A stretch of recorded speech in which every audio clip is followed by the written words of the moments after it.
13.8 billion years ago, our universe started with a Big Bang. This is not an explosion as we know it, but the emergence and expansion of space-time itself. After a few seconds of exponential expansion, the universe began to cool, and the matter within it began to spread out into a smooth cloud of gas. With the Big Bang starting the year, and us cheering New Year's Eve 1 year later.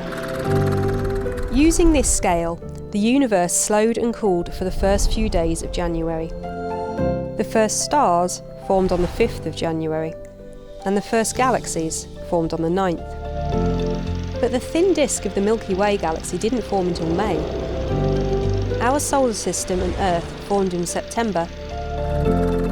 Dinosaurs evolved on the 25th of December and were already extinct by the 30th. The first known cave paintings date from 90 seconds to midnight on New Year's Eve, and the pyramids were built only 12 seconds ago. There is one period in this whole history that we know incredibly little about, almost nothing, the Dark Ages. These lasted from about 380,000 years after the Big Bang to about 180 million years after the Big Bang. The only elements present were hydrogen and helium, and it was a time of incredible darkness and cold.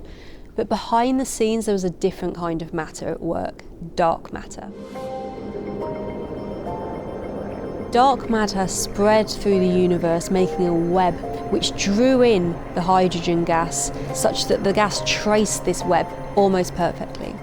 And then finally, the hydrogen gas itself collapsed under its own gravity in the densest patches, and the first stars blazed into existence. We call these population 3 stars, and they were the fundamental cosmic factories that fused the hydrogen and helium into heavier elements, such as the carbon that we're made of.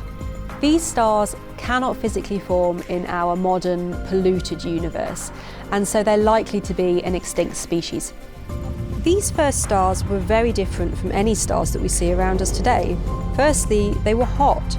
Our sun is 5,000 to 8,000 Kelvin, whereas these were around 100,000 Kelvin on the surface. They were massive as well. Our simulations indicate they were generally 10 to 100 times more massive than our sun. They died in an instant. A population 3 protostar's life was on the scale of 100 or so million years, a blink of an eye compared to our sun's 10 billion year lifetime.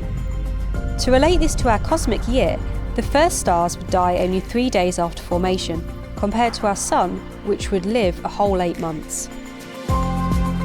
When these first stars died in supernovae, the explosion threw heavier elements out into the surrounding gas, which in turn cooled and reformed into fundamentally different population 2 stars.